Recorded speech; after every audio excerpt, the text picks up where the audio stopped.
Do not believe the hate. It is so rare that I don't start a review by doing some sort of preamble about the director or the movie, and then I give myself a little, hey everyone, Nico from the Silver Screen Dudes here. Dead all that today, because I just want to start right off the bat. I've got your attention, hopefully.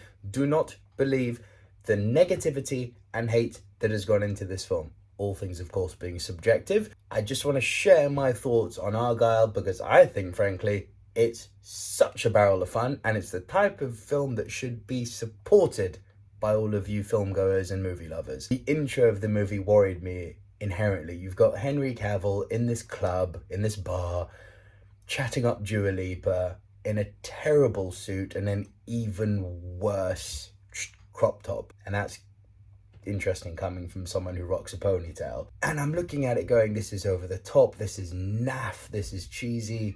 Oh God, I hope this isn't what the whole movie is. And then we realise that it's purposefully naff and awful and cheesy because it's actually we're actually in a book, and it's the narrator, played by Bryce Dallas Howard, who's reading her book to an audience. So we've gone all meta on this, and I'm like, okay, I really enjoyed the way this played out. And very quickly you realise, based on the story, is that Bryce Dallas Howard's books, she's got a series of 5 books, and they're almost foresight, they're almost predicting real world spy events. And it's freaking intriguing.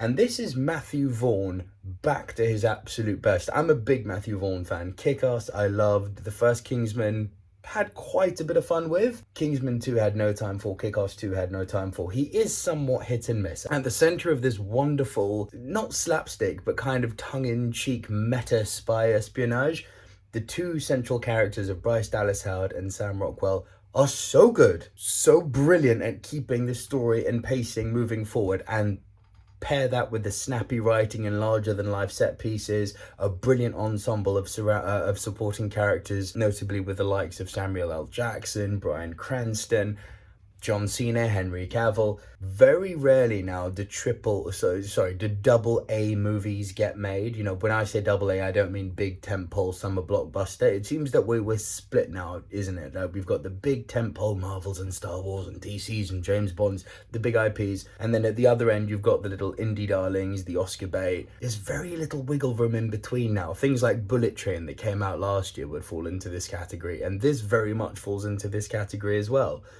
And they're the types of movies that really should be supported because they're just fun. They don't rely on you having some sort of attachment to a pre-existing IP. They just work.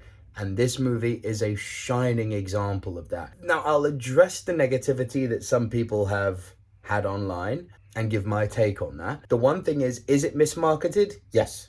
Because Henry Cavill is in this movie for all of 10-15 minutes at most. But here's the thing. The way that he's in the movie for 10-15 minutes actually is quite endearing, and it makes the world of sense for the scope of the story that's being told. His role is actually pretty important. It's not just the little throwaway first 5 minutes. The bulk of the performance is the first 5 minutes, but his character keeps coming back. I can't give more than that away because there's some serious twists and plot and turns and brilliant plot twists in this movie. And to go into more detail than Cavill keeps coming back in some capacity would be to go into the finer details of what that is. But the way he's used in this movie, I adored it. I thought it made sense for the scope of the story that was being told.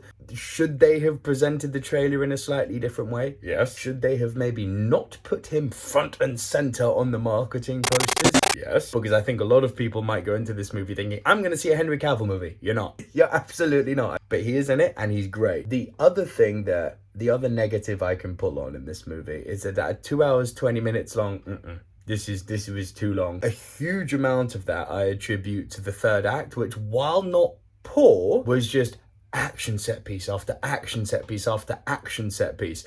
And each action set piece set out to achieve a certain thing, be it killing off a character, being it doing some grand revelation. And on the back end of watching these 4 or 5 grand set piece finales that then led into another grand set piece finale, I'm kind of thinking you could have all done this as one big set piece instead of breaking it up into 5 and achieved exactly the same result. So I thought the last 20 minutes of the movie, while highly entertaining, could have been tightened up. You could have easily got this movie into 2 hours or just under, and the end did drag a bit, even though it was a world of fun. But beyond that, I don't really have negatives for this movie, other than maybe the fact that with the action, it is all stuff I've seen before. This movie doesn't reinvent the wheel. Where its real strength lies is being very in your face, very out there, having great performances, having some plot twists that I think even the most hardened of cinema fan wouldn't see coming. Like 10 out of 10 for the plot twists. This movie is just fun, man, and I keep on using that word. But I don't want you to listen to, I say don't listen to the critics as an aspiring critic / pundit myself, but I'll say this. Listen to me, listen to me, and don't listen to other people. And what I'm going to say is go out there and make your own mind up about this film, because I think it's a lot of fun. And all in all, I'm going to score Argylle. I'm going to score it 7.5 out of 10. It's very, very much in the high end. Now, remember, with me, I very rarely give 10s out, so it's like a Dave Portnoy, if you will. So 7.5 is high for me. There's very little to reproach this movie, other than a little bit of a lack of originality when it comes to the action, and a bit of mismarketing, and a bit of a length a length that made the movie overstay its welcome ever so slightly. Great performances top to bottom, fantastic set pieces, really snappy dialogue, brilliant performances from the leads. Fun. So over to you guys. What did you think of Argylle? I want to know. Leave your thoughts down below. There should be a like button around here, another video that you can go and watch. And when you've seen Argylle, let me know what you thought of it down in the comment section below, and I will see you on the next video. Bye for now.